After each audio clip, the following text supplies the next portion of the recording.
안녕하세요, 자타입니다.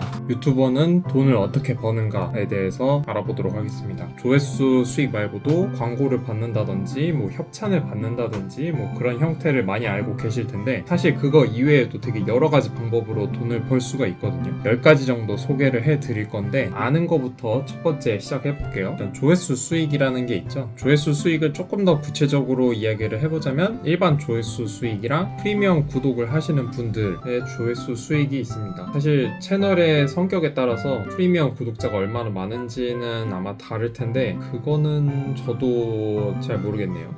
그리고 두 번째, 역시나 많은 분들이 알고 있는 광고라고 하면은 구체적으로는 광고비를 받고 그거에 대해서 홍보를 하는 영상을 찍어주는 거죠. 만약에 여러분들이 새로 유튜브를 시작하실 때는 광고가 들어올 수 있을 만한 건덕지가 있으면은 좋아요. 예를 들어서 저 같은 경우에 지금 유튜브에 대한 팁들을 알려드리고 있죠. 이거에 대한 광고가 들어올 수 있는 방법이 뭐가 있을까요? 예를 들어서 나중에 편집에 대해서도 설명을 드릴 테니까 편집 프로그램에 대해서 광고가 들어올 수도 있고, 카메라에 대해서도 설명을 드릴 테니까, 아니면 마이크라든지 장비에 대한 그런 제품 광고를 할 수 있는 건덕지가 있을 수 있죠. 그런 식으로 건덕지를 가질 수 있는 유튜브 채널이면은 굉장히 미래지향적일 수 있다. 세 번째로는 광고랑은 조금 다른데 협찬 아니면 체험단 이런 것들이 있어요. 아까 광고 같은 경우에는 광고비를 받고서 영상을 올리는 건데, 협찬이나 체험단은 조금 달라요. 물론 체험단을 하면서도 돈을 받는 경우도 있기는 할 텐데, 흔히 이제 유튜버들이 하는 광고의 개념과는 규모가 많이 다르다고 해야 되나? 광고는 정말 광고비를 받고서 영상을 제작하는 건데, 이 협찬 같은 경우에는 받아서 내가 써보다가 리뷰하는 그런 개념이 좀 더 크죠. 광고랑은 비슷하지만 느낌은 확실히 다르긴 해요. 그래서 이걸 세 번째로 따로 나눴고요. 네 번째,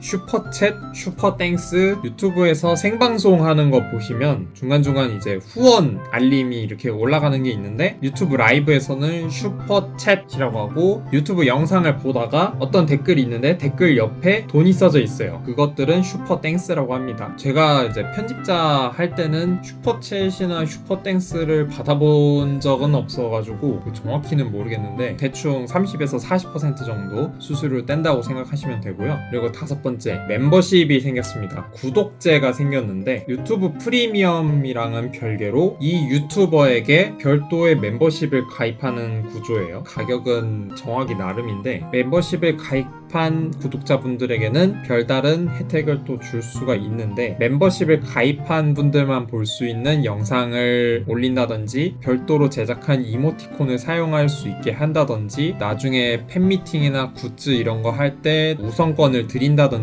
아니면 다른 다양한 혜택을 내가 정하는 대로 드릴 수가 있어요. 그리고 여섯 번째, 유튜브 쇼핑이 있습니다. 요 안에서도 또 여러 가지 나뉘는데, 유튜버가 직접 자기의 상품을 판매하는 경우도 있고, 아니면 내가 파는 건 아닌데 링크만 소개를 해주는 그런 경우도 있습니다. 예를 들어 대표적으로 쿠팡 파트너스라는 게 있는데, 제가 어떤 카메라에 대해서 소개를 한다고 해볼게요. 그러면은 이 카메라에 대해서 쿠팡 주소로 들어가면은 구매를 하실 수 있습니다 라고 제가 이 영상에 링크를 달아놨어요. 보시는 분들이 보다가 저 카메라 한번 사볼까 해가지고 링크를 클릭하고 들어가서 바로 카메라를 구입을 했다 하면, 카메라에 대한 가격의 몇 퍼센트를 저에게 수수료로 들어와지는 구조입니다. 일곱 번째, 이 개념은 되게 생소하실 텐데, 음원 협업이라는 게 있습니다. 유튜브 쇼츠 수익 구조가 바뀌었어요. 원래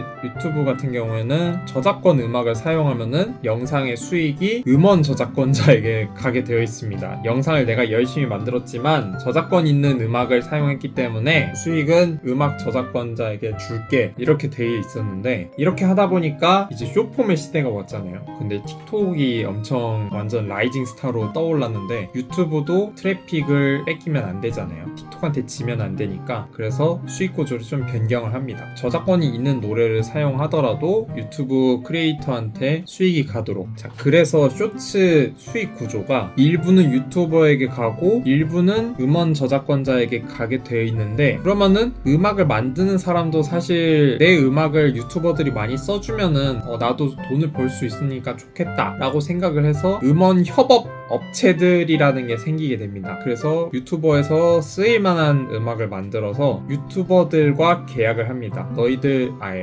유튜버분들 쇼츠를 만드실 때 저희 음악을 사용해 주시면은 일부 음원 수수료를 여러분에게 나눠드릴게요 하면서 영업을 하는 거죠. 그러면 유튜버는 어떻게 되냐? 영상을 봤을 때 일부 떨어지는, 그리고 일부 음악 저작권자에게 가는 요 퍼센트의 일부가 또 나한테 다시 돌아온다 이거예요. 그게 음원 협업입니다. 쇼츠를 주로 올리시려는 유튜버 시작하시는 분들은 음원 협업을 사실 무조건 하라고 좀 추천을 하더라고요. 저 편집자 생활할 때는 사실 이런 게 없었어가지고 직접 해보진 않았는데 생각보다 많은 분들이 점점 많이 해가고 있는 것 같습니다. 8번째, 이거는 사실 많지는 않은데 그래도 하시는 분들이 조금 있어서 설명을 드리자면, 배너 광고나 영상을 중간에 삽입하는, 어떻게 보면 광고인데 좀 다른 경우의 광고죠. 약간 디스플레이적인 광고죠. 예를 들어 뭐 여기 오른쪽인가? 아무튼 뭐 여기다가 네모나게 배너 광고를 단다. 아니면 설명을 하다가 갑자기 중간 광고를 보고 가시죠 하면서 광고 영상, 그러니까 유튜브에서 실행되는 그 광고 영상 말고 광고 해달라는 업체에서 받은 영상을 중간에다가 삽입해서 넣는 그런 식도 있긴 하더라고요. 근데 많지는 않아요. 그리고 9번째, 내가 좋아하는 영상이라든지 내가 잘 설명할 수 있는, 아니면 내가 전문인 영상을 막 이렇게 올리다 보면은 다른 사람이 봤을 때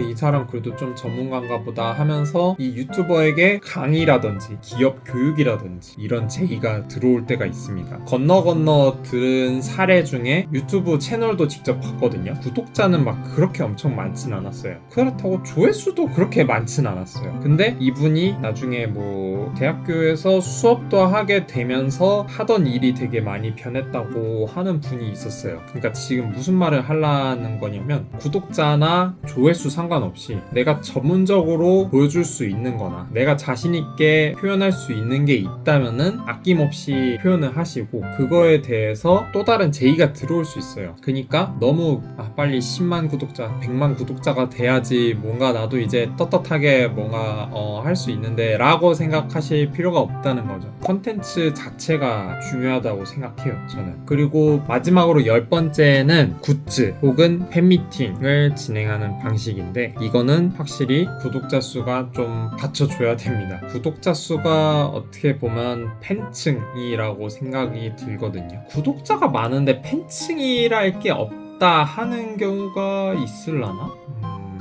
그럴 수도 있죠. 어쨌든 팬층이 늘어난다는 걸로 볼 수 있기 때문에 구독자분들에게 내가 보답할 수 있는, 사실 어떻게 보면 굿즈도 막 굿즈 팔이다, 뭐 돈 벌어 먹으려고 뭐 굿즈 판다, 뭐 이렇게 말씀하시는 것도 완전 뭐 부정할 수 없는 이야기이긴 하지만, 그래도 내가 그만큼 팬으로서 이 유튜버로부터 얻은 행복이라든지 즐거움이라든지 정보라든지 그 이외에 뭐 힐링이라든지 이 유튜버와의 유대를 좀 더 돈독히 하고 싶은 그런 마음이 팬으로서는 생길 수밖에 없다고 생각하기 때문에, 그래서 굿즈를 만든다는 것 자체는 굉장히 윈윈, 굉장히 좋은 현상이다 라고 생각을 해요. 팬미팅에서는 사실 좀 수익성을 바라고 팬미팅을 하지는 않기는 하는데, 팬미팅에서 굿즈를 판다든지 뭐 그렇게 될 수도 있는 거다 보니까 같은 카테고리로 묶었는데, 팬미팅이 아니면은 뭔가 보여주기, 뭐 예를 들어서 뭐 연주회가 될 수도 있고 아니면 마술쇼가 될 수도 있고 다른 뭔가 퍼포먼스가 있는 그런 현장이 될 수도 있는데, 그거에 대해서는 팬미팅이 아니라 약간 공연이라고 해야 될까요? 그런 식이다 보니까 입장료를 받는 거라고